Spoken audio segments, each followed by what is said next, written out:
미키마우스 클럽. 플래시는 나쁜 소리를 내며 터진다. 삶은 달걀을 단단한 것에 내리쳤을 때 나는 소리. 날짐승이 훼손된 날개를 치는 소리. 저항하지 않는 살덩어리를 예리한 것으로 찔렀을 때 나는 소리. 플래시가 터지는 소리는 내가 상상할 수 있는 소리들 모두와 유사하지만 무엇과도 같지 않다. 나는 좀처럼 적당한 비율을 찾아내지 못한다. 너무 많은 빛과 소음 때문에 생각이 자주 멈춘다. 회견장 이곳저곳에서 쉴 새 없이 터지는 플래시는 맑은 강물 위로 난반사된 햇빛을 연상시킨다. 연신 무언가 찌르는 소리를 내며 강물이 흐르는 어딘가 잘못된 광경이다. 빛이 번쩍 지나가면 이따금 눈꺼풀 속에 먼지가 떨어진 것 같은 느낌이 든다. 굳이 고개를 돌리지 않고도 나는 바로 옆에 앉은 내가 한쪽 눈을 유난히 자주 깜빡이고 있을 거라는 사실을 안다. 내가 고쳐주려고 부단히도 노력했던 너의 틱, 말하다 찡긋, 웃다 찡긋, 노래하다 찡긋하는 너의 장애를 대중은 사랑했다.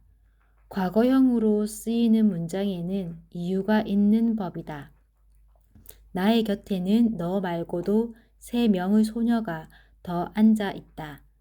역시 고개를 돌리지 않고도 나는 그 애들이 짓고 있을 침통하고 비굴한 표정을 알 수 있다.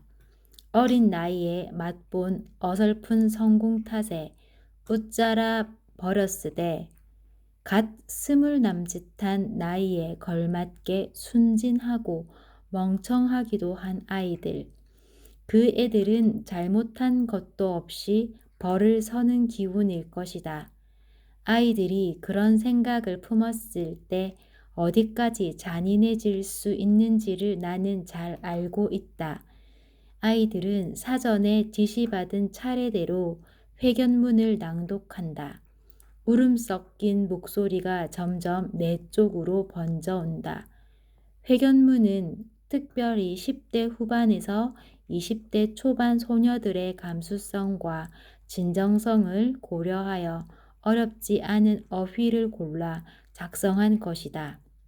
너희는 그 글을 소리내어 윤독하고서야 이 사태의 의미를 비로소 깨닫기 시작한 듯하다. 데뷔 3년차 전도 유망한 현역 걸그룹의 전격 활동 중단. 우습게도 너희는 오늘로보다 큰 명성을 얻게 될 것이다. 회사는 이미 멤버들의 개별 활동 계획까지 마련해 놓은 상태다. 한 멤버의 건강 문제라면서 해당 멤버를 탈퇴시키지 않고 그룹 전체의 활동을 중단하기로 한 까닭은 무엇입니까? 질문에 대한 답은 나의 몫이다. 답변은 이미 준비되어 있지만 고심하는 채 하며 시간을 끈다.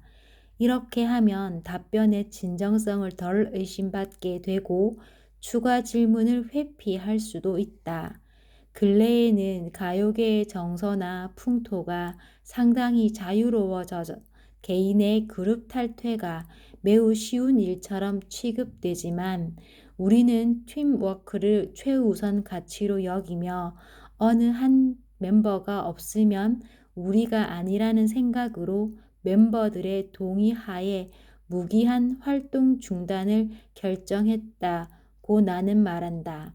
눈치가 빠른 사람이라면 매뉴얼에 충실한 이 답변에서 회사의 진의를 추출해 낼 수도 있을 것이다. 이를테면 최고 인기 멤버인 너를 탈퇴시키는 게 팀으로서는 오히려 손해이기 때문이라는 입장.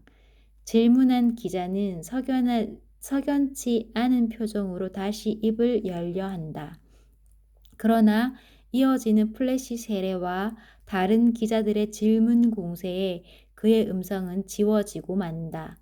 건강상의 문제란 구체적으로 무엇인지, 해당 멤버는 누구인지, 향후 멤버들의 활동 방향은 어떻게 되는지, 질문들은 하나같이 뻔하고 무난하며 회견문의 프레임을 벗어나지 못한다.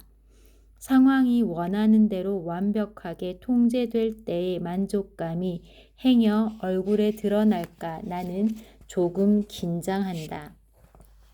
사회자가 더 이상의 질문이 없으면 회견을 마치겠다고 선언한다.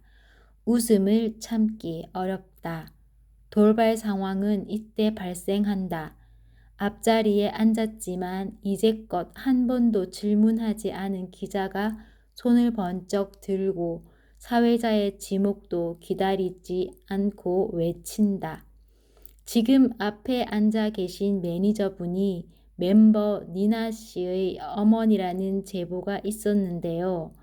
회견장 안이 수런거린다. 입가를 맴돌던 희미한 웃음기가 사라진다. 침착하자. 이건 딱히 알려지지 않았으나 구태여 숨긴 적도 없는 이 상황과 관계없는 질문이다. 친모가 직접 매니지먼트에 관여하는 연예인은 너 말고도 많다. 내가 딱딱해진 얼굴로 마이크를 집어들자 기자는 큰 소리로 재차 외친다. 니나 씨가 직접 답변해 주시죠. 너는 내가 말릴 틈도 없이 고개를 끄덕인 뒤 내 마이크를 빼앗아 간다. 네, 맞아요. 수그러 들었던 플래시 소리가 다시 회견장 안을 메운다. 박수 소리 같기도 하고 땅에 대고 헛발질을 하는 소리 같기도 하다. 아니라고 했어야지. 나는 이를 악물며 너에게만 들리게 중얼거린다. 그런데 정말 모녀지간 맞아? 순간 청춘들의 모습이 파도에 휩쓸린 것처럼 울렁거린다. 하나도 안 닮았잖아. 플래시는 이제 색종이처럼 조소를 뿌리며 터진다. 식은땀이 난 등줄기를 옷 위로 긁자 둔탁한 자결감이 오래 남는다.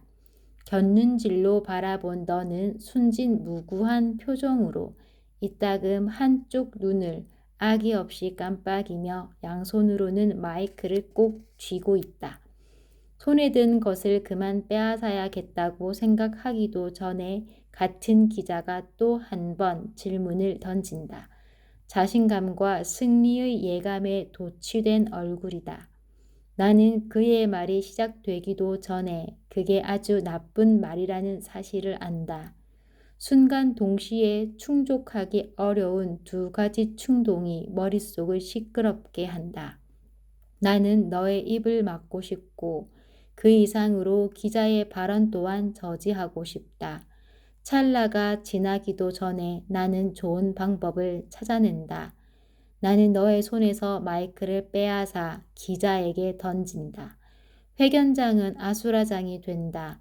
콧잔등과 왼눈 사이를 정통으로 맞은 기자가 주저앉고 기자 주변에 있던 사람들이 모두 한 발짝씩 물러나는 바람에 물 위에 큰 파문이 생긴다. 그 사이에도 플래시는 어김없이 터진다. 나는 기자들의 성능 좋은 카메라가 허공에 정지한 마이크를 찍었을지 조금 궁금해진다. 마이크가 날아가 기자의 코에 부딪히며 냈을 소리야말로 플래시가 터질 때의 그 소리와 유사할 것이라는 생각도 잠시 든다. 나는 구둣발로 탁자를 넘어가 단상 아래로 뛰어내린다. 기자들은 쓰러진 기자를 보호하려는 듯 나를 막아 선다. 그는 피를 흘리고 있다.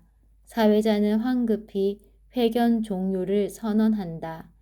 회견장 뒷문으로 빠져나가는 너를 향해 플래시가 저격수의 총알처럼 날아들고 나는 다른 기자들의 손에 붙들린 채 네가 나가는 모습을 본다. 너는 끝내 무사할 것이다. 만 17살에 데뷔한 너는 데뷔한 지 3년이 지난 지금도 여전히 17살이다. 데뷔 당시 프로필상 나이를 3살 늘렸기 때문이다. 너는 또래의 백인 혼혈 아들 중에서도 꽤 조숙한 편이었고 너의 나이를 의심하는 사람은 지금껏 없었다.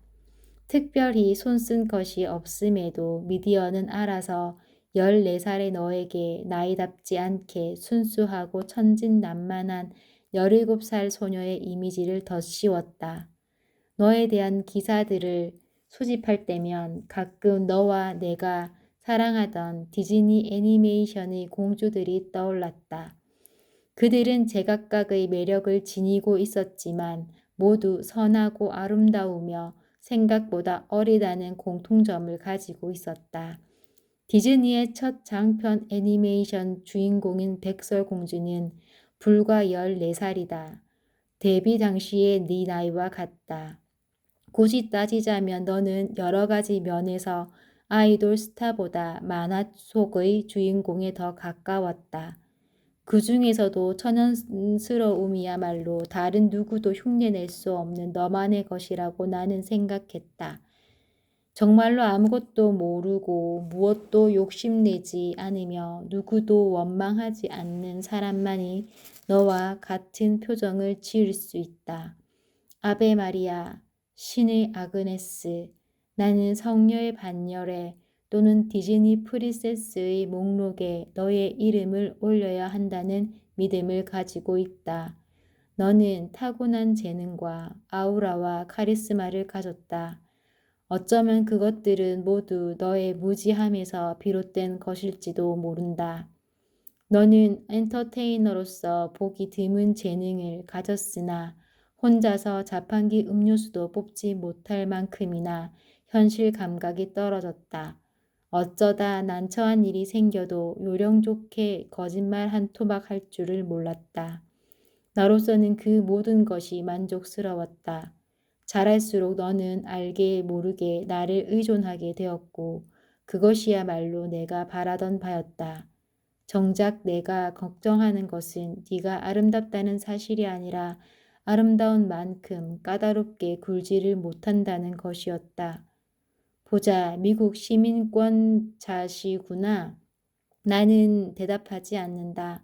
이야, 언론학 박사시고. 나는 대답하지 않는다. 아니, 폭행으로 입건되셨으니 합의 받기도 바쁠 텐데 묵비권 행사하시게? 형사는 눈을 가늘게 뜨며 이죽거린다. 그는 나를 어떻게든 도발하려 작정한 듯하다.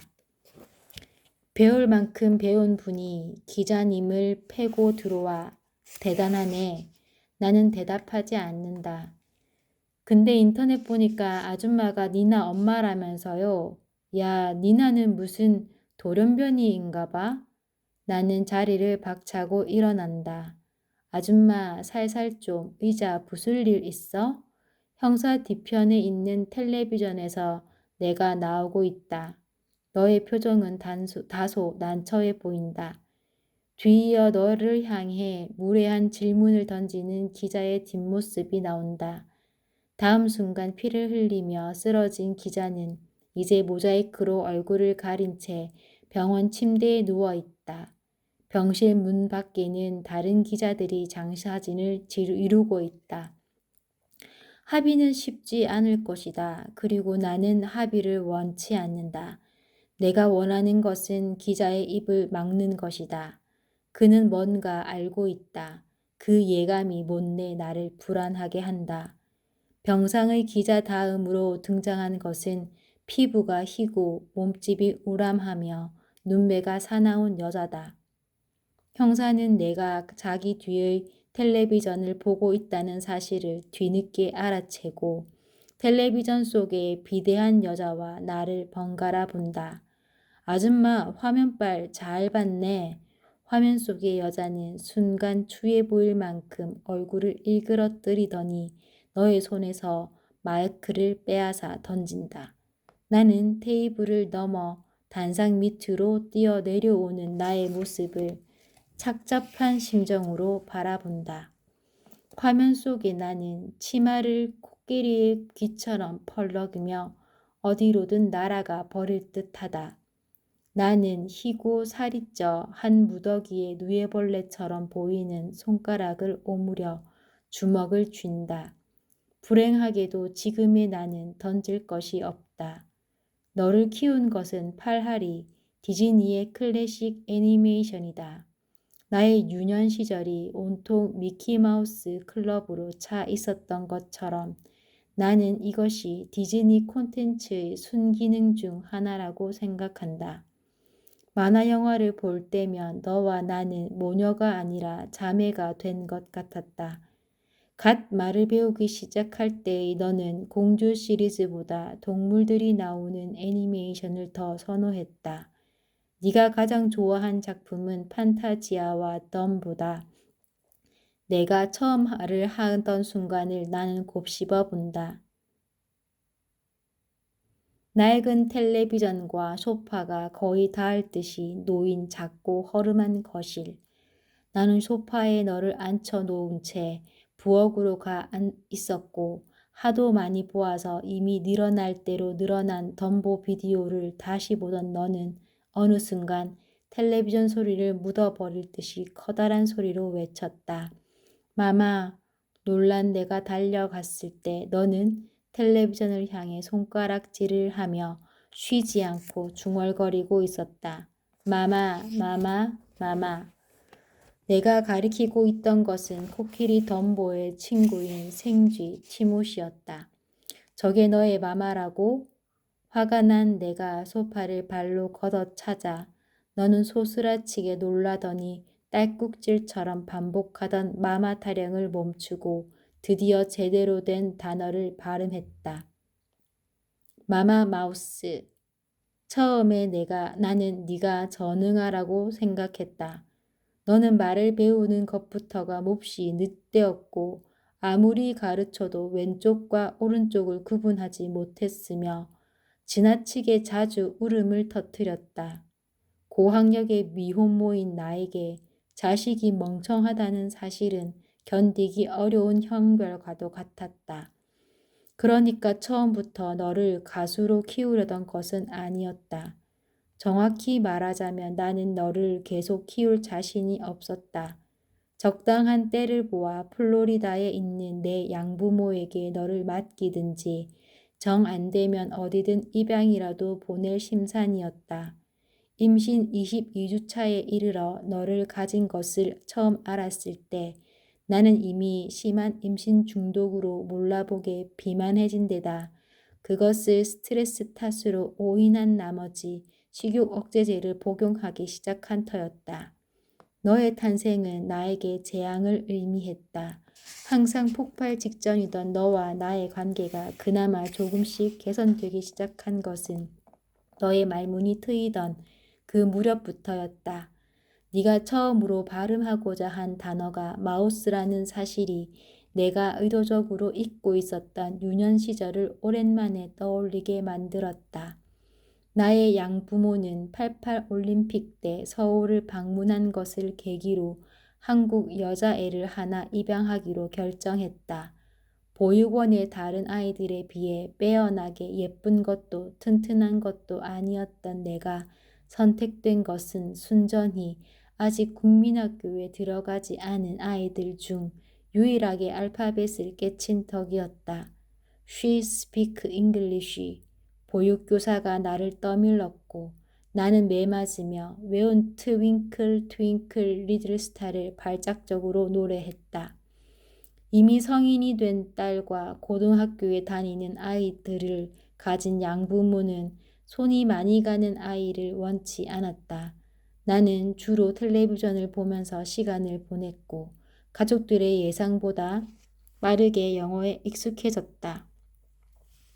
양부모는 그 뒤로도 한참 동안 내 귀가 트였다는 사실을 알아채지 못했다. 이따금 그들은 내 뒤에서 성급하게 입양을 결정한 자신들의 충동을 탓하며 투덜거렸다. 그런 와중에도 나는 나름대로 행복했다. 미국인이 된 나의 유일하고도 절박한 소망은 텔레비전 쇼 미키마우스 클럽의 출연진인 마우스캐티어가 되는 것이었다. 미국의 모든 재능 있는 아이들이 미키마우스 클럽에 출연해 기량을 뽐냈다. 월요일에는 최신 유행 팝송을 부르고 화요일에는 당대 최고의 인기를 구가하는 스타를 초대해 토크쇼를 하고 목요일에는 만화 캐릭터와 유명 인사들이 등장해 파티를 벌이고 금요일에는 최고의 마우스캐티어를 뽑아 명예의 전당에 입성시켰다. 내가 항상 기다린 것은 수요일이었다. 수요일은 무슨 일이든 일어날 수 있는 날, anything can happen day였다. 마우스캐티어들이 스튜디오를 벗어나 미키마우스 클럽 팬들을 찾아가는 것이 수요일의 주된 테마였다. 마우스캐티어들은 생일을 맞은 아이에게 서프라이즈 파티를 해주기도 했고 친구와 화해하고 싶어하는 아이들을 도와 이벤트를 벌이기도 했다. 나는 언젠가 수요일 미키마우스 클럽에 내가 나오리라고 믿었다. 찍은 적도 없는 방송이 나올 리 없는 노릇이지만 그때의 나는 어째서인지 나도 모르게 촬영된 내가 나올지도 모른다는 이상한 믿음에 굳게 사로잡혀 있었다. 휴대폰을 압수당하기 전 단 한 번의 통화를 허락받는다. 회사에 전화를 걸어 앞으로의 매뉴얼을 지시하든지 너에게 전화를 걸어 너의 상태를 확인할 수 있다. 한 가지는 포기해야 한다. 내가 고민하는 기색을 보이자 형사는 다시 이죽거린다. 전화 걸 데 없어요? 생각 끝에 너에게 전화를 건다. 너의 통화 연결음은 인어공주의 삽입곡 Part of Your World다. 데뷔한 지 얼마 지나지 않아 출연한 황금시대 때 예능 프로그램에서 너는 개인기 삼아 그 노래를 불렀다. 모처럼 좋아하는 노래를 불렀는데 왜 취향이나 가창력이 아닌 영어 발음이 화제가 되는지를 너는 끝내 이해하지 못했다.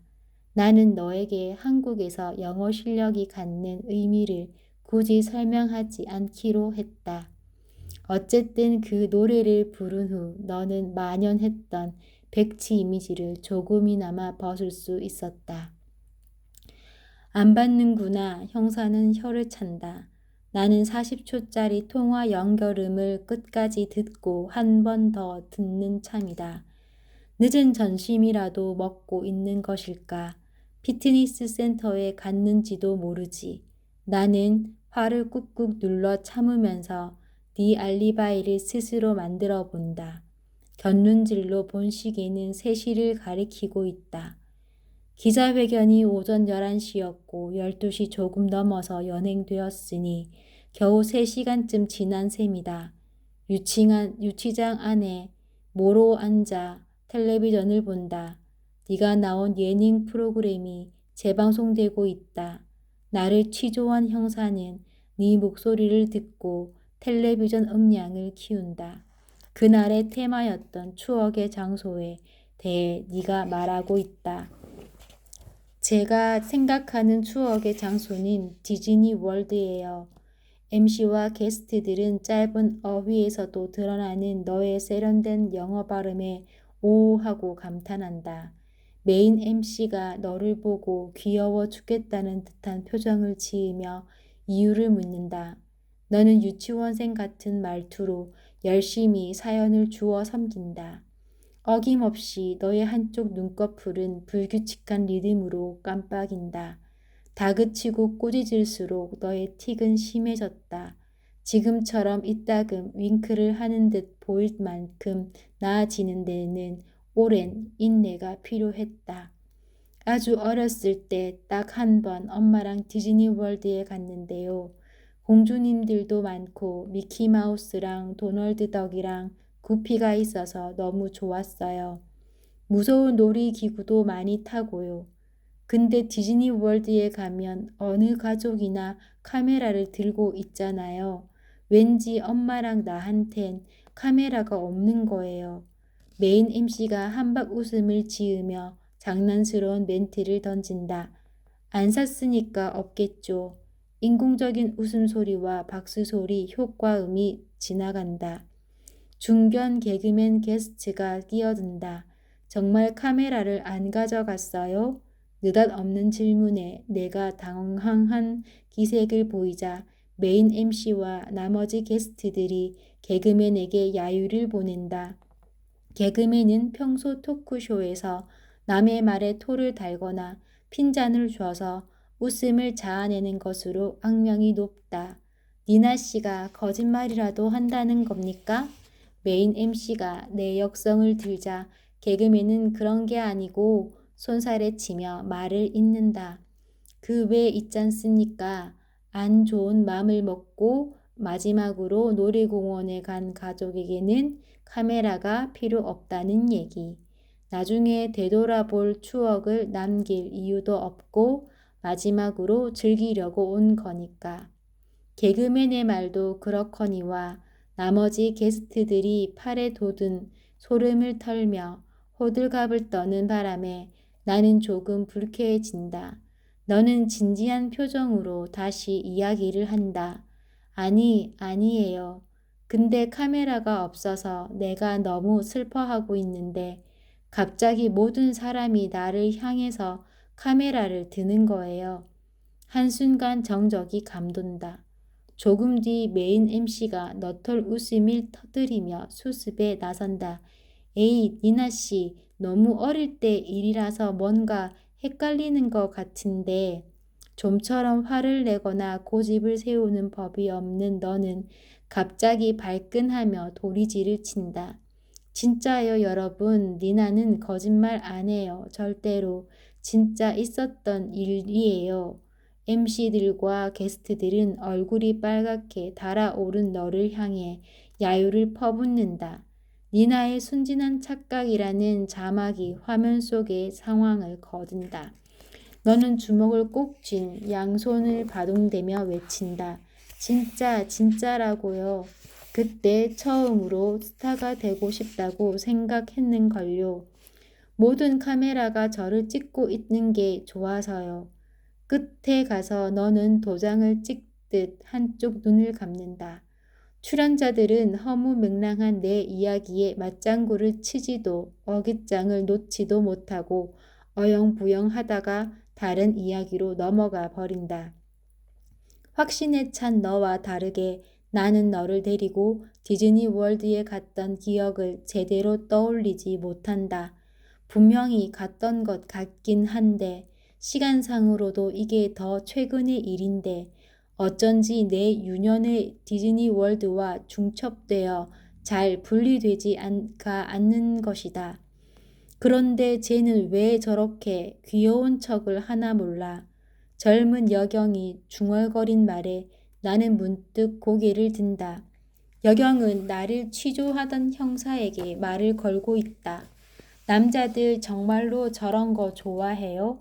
무슨 유치원생처럼 말하고 있잖아요. 제 한국말 하는 거 무슨 정바가 같지 않아요? 형사는 여경을 한참 쳐다보다가 나를 가리킨다. 말 조심해. 저 아줌마가 니나 엄마래. 아줌마 성격 보통이 아냐. 여기 온 것도 니나 괴롭히는 사람 패고 들어왔다 이거야. 알고나 말하라고. 여경은 나를 흘끗 보고는 피식 웃는다. 형사도 뭐가 재미있는지 실실 웃으며 나를 본다. 나는 이럴 때 굴욕감을 다스리는 좋은 방법을 안다. 이런 건 아무것도 아니라고 생각해 버리는 것이다. 이 방법은 늘 효과가 좋다. 겪어왔던 일들에 비하면 정말로 이런 것쯤은 아무렇지 않다. 내가 마우스 캣티어 선발 오디션에 참가하기로 마음먹은 것은 6번째 시즌을 앞두고 공개 모집 광고가 시작된 때였다. 미국 전역에서 대대적인 오디션이 시행될 예정이었다. 문제는 양부모를 설득하는 일이었다. 나는 양부모가 거세게 반대할 경우 일주일에 한 번씩 아버지의 차를 세차하고 응접실 카페 청소를 하겠다는 조건을 내걸 작정이었다. 예상과 다르게 양부모는 순순히 나를 오디션 장소에 데려가 주었다. 내가 오디션에 나가겠다고 선언했을 때 그들은 조금 신난 것처럼 보이기까지 했다. 나는 그들이 원하는 것 이상으로 입댈 것 없는 아이가 된 대신에 기르는 재미도 별로 없는 아이가 되어 있었던 것이다. 나는 오디션에서 선보일 장기로 카펜터스의 노래와 줄리 앤드루스 스타일의 눈물 연기를 준비했다.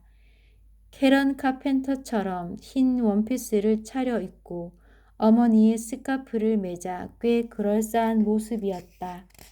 오디션 장소에 도착해 2,000명이 넘는 참가자들을 보았을 때는 조금 주눅이 들기도 했지만 금세 마음을 다잡을 수 있었다. 때는 1992년도였고 대세는 댄스 뮤직이었다. 아이들 태반은 마이클 잭슨과 마돈나를 모방한 차림이었다. 나는 희소성 차원에서 나의 승리를 확신했다. 오래전부터 나는 이미 나를 프로듀싱해 왔던 것이다. 얌전히 줄을 서서 차례를 기다리던 내게 콜라를 엎지른 것은 마이클 잭슨 분장을 한 백인 소년이었다. 날은 더웠고 불쾌지수는 높았다. 내가 악을 쓰자 근처에 서 있던 어린 아이들 몇이 놀라서 울음을 터뜨리거나 오줌을 지렸다. 마이클 잭슨은 그다지 미안해 보이지도 않았다. 한술 더 떠 집게 손가락으로 양눈을 삐죽하게 느리며 동양인인 나를 조롱하는 제스처를 취하기까지 했다. 나는 분노에 차 일회용 스프레이로 물들인 마이클 잭슨의 검은 머리를 쥐어뜯었다. 나보다 한 뼘은 더 큰 마이클 잭슨이 소리를 지르며 울기 시작했다. 캐런 카펜터 스타일의 흰 원피스는 콜라와 염색 스프레이 범벅이 되어 빨아도 가망이 없을 만큼 얼룩졌다. 소란이 커지자 이니어 마이크를 쓴 중년 여자 스태프가 내 쪽으로 달려왔다. 그 여자는 노골적으로 피곤한 표정을 짓고 있었다. 네가 문제구나. 나는 마이클 잭슨을 가리켰지만 여자는 나를 말썽쟁이로 지목했다. 나쁜 아이는 마우스 캐티어가 될 수 없어. 나로서는 그 이상으로 무서운 선고를 상상할 수 없었다. 여러 가지 말이 안에서 뒤엉켰다. 내 잘못이 아니에요. 잘못한 건 마이클 잭슨이에요. 누구나 마우스 캐티어가 될 수 있어요. 나는 말썽쟁이가 아니에요. 나는 마우스 캐티어가 될 수 있어요. 마이클 잭슨은 마우스 캐티어가 될 수 없어요. 우느라 제대로 말을 잇지 못하는 나에게 그 여자는 끝내 퇴장을 명령했다. 내가 제자리에서 버티자 여자 스태프는 멀찍이에서 기다리고 있던 나의 양부모를 불렀다. 양부모는 이따금 나를 곁눈질하며 믿을 수 없다는 표정으로 여자의 말을 들었다.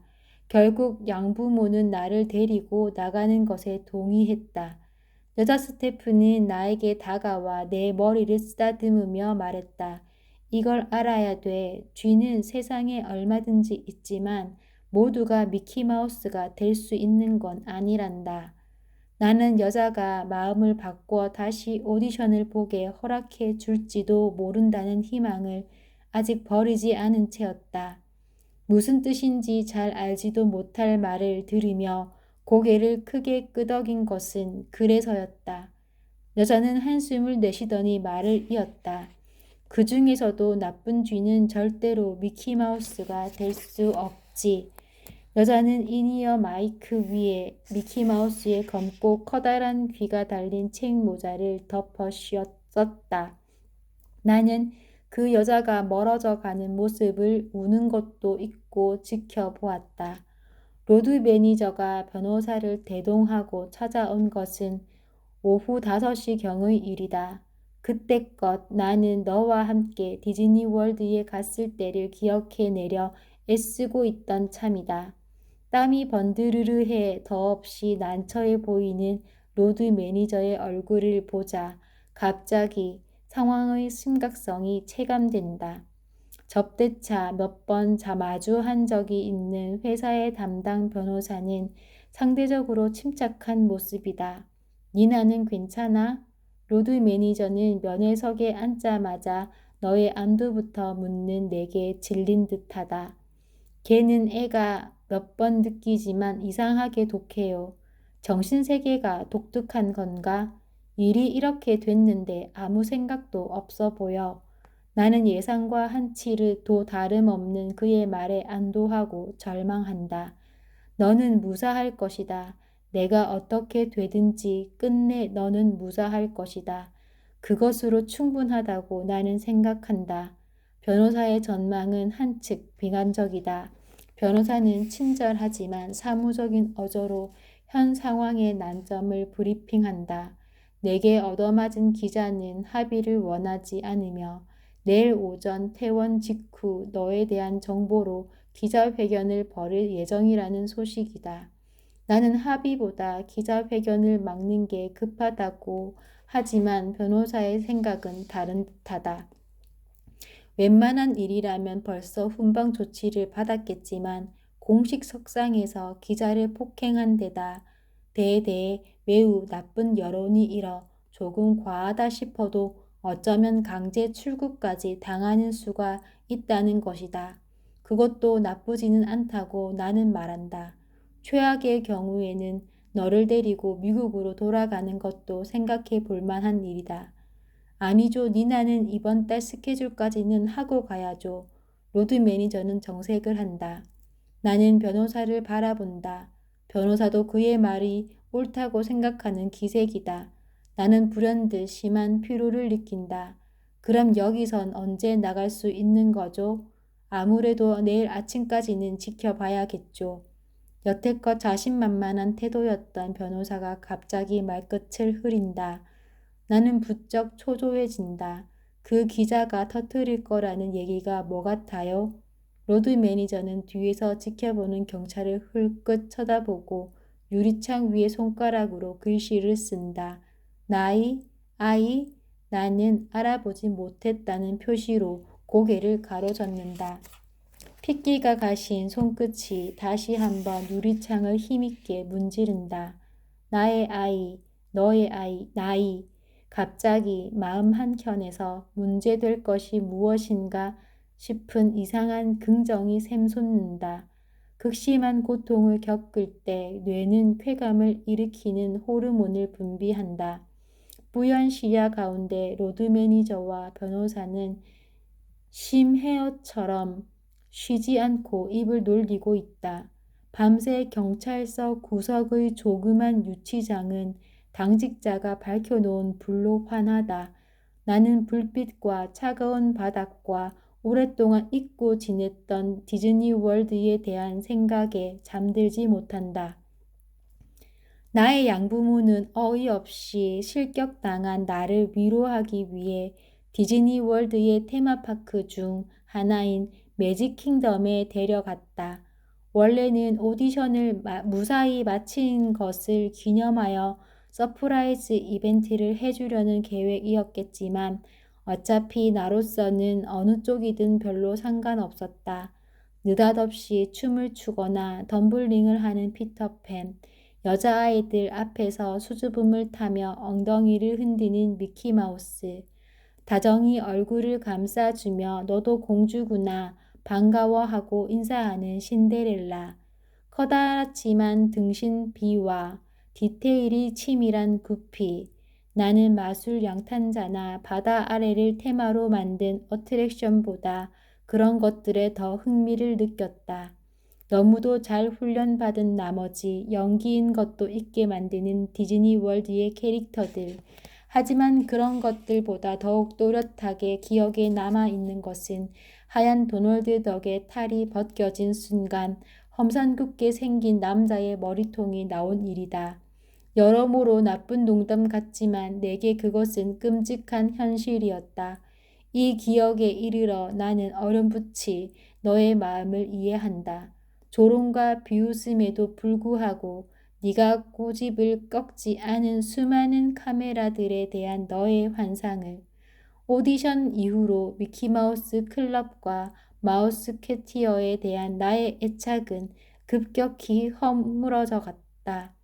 6번째 시즌에 마우스캐티어로 선발된 재능 있는 아이들은 자라서 브리트니 스피어스와 저스틴 팀버레이크가 되었다. 나는 다만 내 앞에 서 있던 마이클 잭슨이 마우스캐티어가 되지 못했다는 사실에 만족하기로 했다.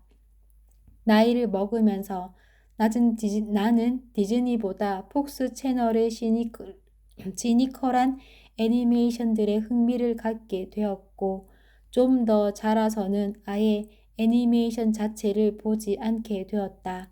내 취향이 디즈니로 회귀한 것은 아주 오랜 시간이 흘러 너를 낳고 조금 지난 뒤의 일이었다. 내가 좋은 매니저였는가에 대한 스스로의 대답은 긍정적이다. 반면 엄마로서는 좋은 점수를 받으리라는 확신이 없다. 나는 늘 모질고 서툴렀으며 많은 순간 친모로서보다 전문가로서 너를 사랑했다. 너를 가진 것을 알았을 때부터 네가 걷고 뛰기 시작할 무렵까지 몇 번의 자해와 자살 기도가 있었다. 나는 높은 학업 성취도에도 불구하고 무지개 비대하고 자존감 낮은 미혼모가 될 스스로를 견딜 수 없었다. 임신 당시 실패한 자살 기도 때문에 네 지능이 낮아진 거라 죄책감을 느끼면서도 장애를 가진 아이를 끝까지 키울 자신은 도저히 없었다. 갓 말을 배운 네가 나를 엄마라고 부르기 시작하자 완전히 미치고 말 것 같았다. 매 순간이 위기였다. 무수한 자살 계획과 몇 번의 실행이 단 한 번도 성공하지 못한 것은 너를 사랑해서가 아니라 내가 겁이 많았기 때문이다. 어리고 아름다우며 순수한 네가 아닌 낡고 비만하여 볼품없는 내 몸을 스스로 걱정했던 탓이다. 나는 마침내 봉인된 기억 하나에 도달한다. 토크쇼에서 너의 이야기에 딴지를 건 개그맨의 말은 어느 정도 옳다. 막 뜀방질을 시작한 너를 데리고 디즈니 월드 리조트에 갔던 그날, 나는 가방 속에 카메라 대신 차이나타운에서 구한 환각제 꾸러미를 지니고 있었다. 너는 평소 그다지 영민한 편이 못 되었지만 확실히 어딘가 비상한 감각을 가지고 있기는 했다. 우리가 카메라를 가지고 있지 않다는 사실을 너는 금세 알아챘던 모양이다. 그때 이미 너는 나의 의도를 직감했던 것일까? 해질 무렵까지 쏘다니던 우리는 리조트 근처의 테마 호텔에 들어갔다. 형편없는 식사를 마치고 방으로 올라갔을 때 침대에는 촌스럽고 선정적인 포카혼타스 의상이 놓여 있었다. 의미도 잘 모르면서 그것을 입고 싶어 안달하는 너를 굳이 말리지 않았다. 싸구려 목걸이와 탱크탑을 겨우 걸치고 뺨에 립스틱을 두 획 그어 바른 너는 포카혼타스보다 타이거 릴리에 가까웠다. 어떻게 너에게 환각제를 먹였는지는 잘 기억나지 않지만 숨이 불규칙해질 때까지 너의 얼굴을 토이스토리 로고가 박힌 쿠션으로 꾹 누르고 있던 것은 어렴풋이 떠오른다. 마마, 마마. 너는 가달프고 달뜬 목소리로 나를 불렀다.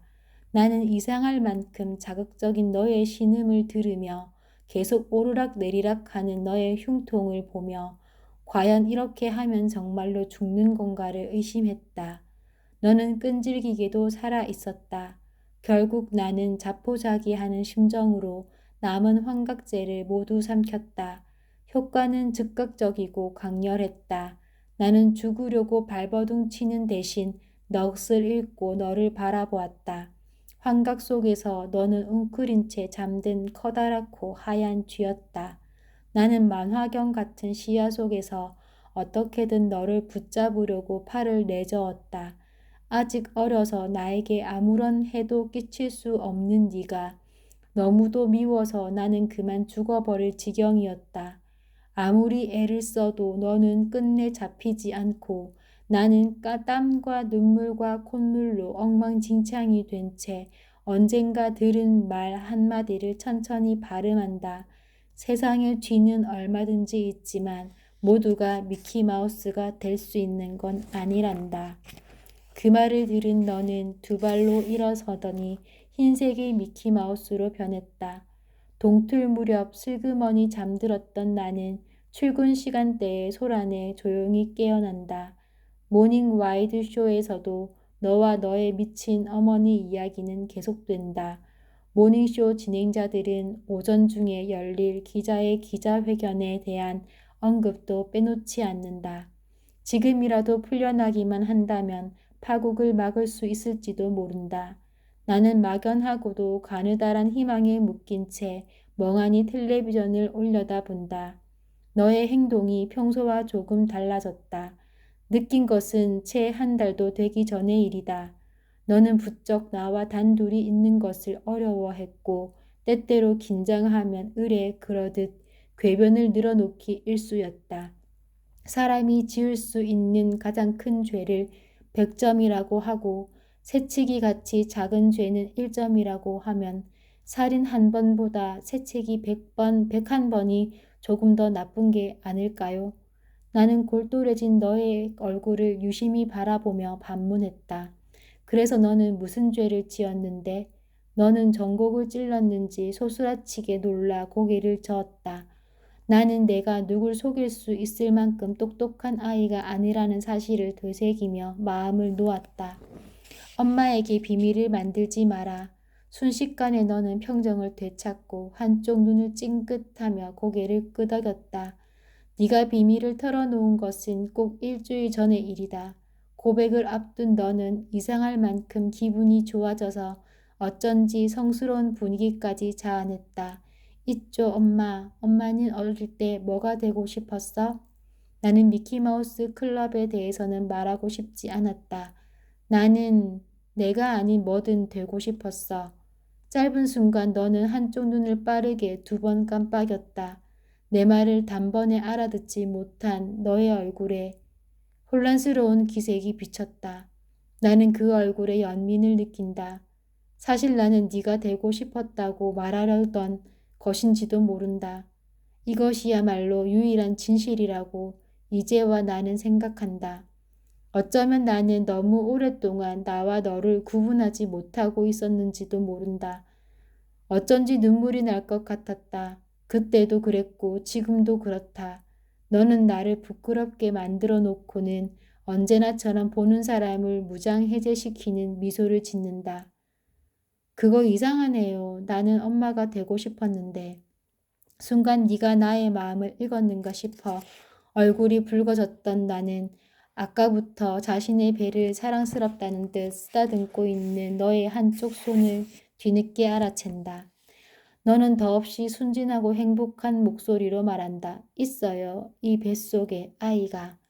전설적인 마우스캐티어였던 아네트 푸르시니셀로가 결혼할 때 만화가 찰스 슐츠는 본인의 작품 피너츠에서 주인공의 입을 빌려 이렇게 말했다. 세상에 아네트가 어른이 되다니 너무 끔찍해. 영원할 것 같았던 미키마우스 클럽은 내 10대가 끝나기도 전에 해체되었다. 마지막 마우스캐티어들은 거액의 투어머니와 온갖 가십과 섹스 스캔들을 몰고 다니는 셀러브리티로 성장했다. 그들 중에는 결혼을 2번 이상 한 사람도 있고 아이가 벌써 서너씩 되는 사람도 있다. 말하자면 나는 너를 미키마우스 클럽이 없는 시대의 마지막 마우스 캐티어로 만들 작정이었다. 너는 최고의 마우스 캐티어가 될 자질을 타고난 아이였다. 그렇기 때문에 나는 너를 사랑하기로 했다. 과거형으로 쓰이는 모든 문장에는 제각기의 이유가 있는 법이다. 네가 일어난 사건이 아이돌 스타들 사이에서 아주 드문 일은 아니다. 데뷔 시기가 지나치게 일러진 요즘 아직 서로의 아름다움에 면역되지 않은 어린 스타들이 뒷일을 상상하지 못하고 충동적으로 몸을 썩는 일은 종종 일어난다. 그 중에서도 임신은 아주 운이 나쁜 경우에나 생기는 일이었지만 아무튼 전혀 없는 일은 아닌 셈이다. 다른 모든 아이들과 너의 결정적인 차이점은 네가 굳이 아이를 낳고 싶어 한다는 사실이다. 생각해보면 그것은 기가 막히고도 너다운 발상이라 정말이지 할 말이 없었다. 정신을 차리고 보니 숨이 찰 때까지 맨손으로 너를 때린 나는 꼴사나온 땀투성이었고 한참 동안 맞기만 한 너는 그마저 아름다워서 처연했다. 상대가 누구였나는 말에 너는 끝끝내 입을 다물었다. 네가 얼마나 고집스러웠던지 나는 네가 정말로 동정으로 잉태한 것은 아닌가 하는 생각까지 했다. 내 예감이 틀리지 않다면 아마 네가 보호하려 한 상대 남자 측에서 기자에게 정보를 흘린 것일 테이다. 아니다. 이 시점에 억측은 의미가 없다. 잠시 후면 기자회견이 시작될 것이다. 마우스 캐치어로서의 내 캐리어도 한 사람만을 위한 미키마우스 클럽으로서도의 내 삶도 조금 후면 끝난다. 나는 절박한 심정으로 그 기자가 너의 아이와 너의 나이 둘 중 하나에 관해서만 알고 있기를 바란다. 네가 미성년자의 몸으로 임신했다는 사실이 밝혀지면 그 파괴력은 감당하기 어려울 것이다. 조금 지나 텔레비전에서 기자회견 생중계가 흘러나온다. 생중계, 심지어 생중계라니. 아무리 그래도 일개 아이돌의 스캔들일 뿐인데 너의 인기가 이 정도였던가. 나는 기자의 동원력과 사안의 화제성 따위를 가늠해 보며 괴로워한다. 실시간으로 너와 내가 파괴되는 걸 도저히 견딜 자신이 없어서 나는 돌아앉는다. 저는 지금 국민 여러분 앞에 깊이 사죄하고 호소하기 위해 이 자리에 나왔습니다. 뜻밖의 텔레비전에서 흘러나오는 것은 너의 음성이다. 텔레비전 속에서 선글라스를 벗고 눈물로 얼룩진 눈가를 드러내 플래시 세례를 모으는 사람은 기자가 아닌 너다. 나는 무섭게 두방망이 치는 가슴을 안고 너를 바라본다. 너는 차분하게 회견문을 낭독한다. 전날 기자회견에서 있었던 불미스러운 사고를 사죄하며 본의 아니게 가족사가 밝혀져 깊은 고통을 당했다고 너는 주장한다. 어머니가 저지른 폭행은 분명 잘못이지만 기자 측의 합의 거절로 미국 시민권자인 어머니가 강제 추방 위기에 놓였다며 너는 울먹인다. 또한 줄곧 루머로 떠돌던 너의 임신설과 결혼설을 기정사실화하려는 행태의 배우가 누구인지 정말 궁금하다고 너는 일갈한다. 사람들은 흘린 듯이 너를 향해 플래시를 터뜨린다. 나는 뒤통수를 얻어맞은 것처럼 어안이 벙벙해진다. 너의 입을 통해 흘러나오는 말들이 어찌나 마땅하고 정의로운지 여지껏 내가 알던 사실들이야말로 거짓처럼 느껴진다. 너는 천사 같은 얼굴로 눈물을 글썽이고 경찰서 안의 모든 사람들은 기자를 폭행한 사람이 바로 여기 있다는 사실도 잊은 채 혀를 차며 너를 동정한다. 저렇게 순진한 애를, 저 아무것도 모르는 애를. 회견문 낭독이 끝나자 기자들이 앞다투어 질문을 퍼붓는다. 기자가 미리 예고한 시간대에 기습적으로 맞불 기자회견을 터뜨린 의도가 무엇인지, 향후 휴식 계획에 변동은 없는지, 법적 대응 방향은 어떠한지 묻는다. 어려운 질문들 앞에서 어물거리는 너를 대신해 변호사가 답한다. 산발적으로 플래시가 터진다. 너는 카메라를 똑바로 쳐다보고 있고 나도 텔레비전에서 눈을 떼지 못한다. 지금 텔레비전으로 지켜보고 계실지도 모르는 어머니께 한마디 하신다면 마지막 질문에 답하기 위해 너는 마이크를 넘겨받는다. 가슴이 뛴다. 지금 너와 나는 마주 보고 있는 것이나 다름없다. 너는 그렁그렁 고인 눈물을 훔치고 생긋 웃는다. 엄마는 알죠. 니나가 거짓말 안 하는 거. 그제야 나는 아까부터 느끼던 미묘한 위화감의 정체를 알아챈다. 나는 회견 내내 한 번도 한쪽 눈을 감지 않았다. 내가 고쳐주려고 부단히 노력했던 너의 틱, 대중이 사랑했던 너의 틱, 거짓말하지 않는 니나의 틱, 경외감이 들 만큼이나 순진한 너의 미소에서 나는 어느새 누구도 통제할 수 없는 거물이 된 미키마우스를 발견한다. 모든 이들의 친구이자 세계에서 가장 부유하고 막강한 캐릭터, 의심할 나위 없이 순수하고 사랑스러운 불멸의 생물. 네가 피노키오라면 나는 너의 거대한 양심이다. 끝에 와서 마침표를 찍듯 감긴 너의 한쪽 눈이 온전히 너의 의지로 움직인 것만은 나만은 알아볼 수 있다. 나는 마치 오늘에야 처음으로 너라는 사람을 만난 것만 같다. 회견이 끝나고 수많은 플래시가 따라가며 너의 그림자를 지운다. 이제 나는 나의 미키마우스 클럽이 끝내 멸망하지 않으리라는 사실을 예감한다.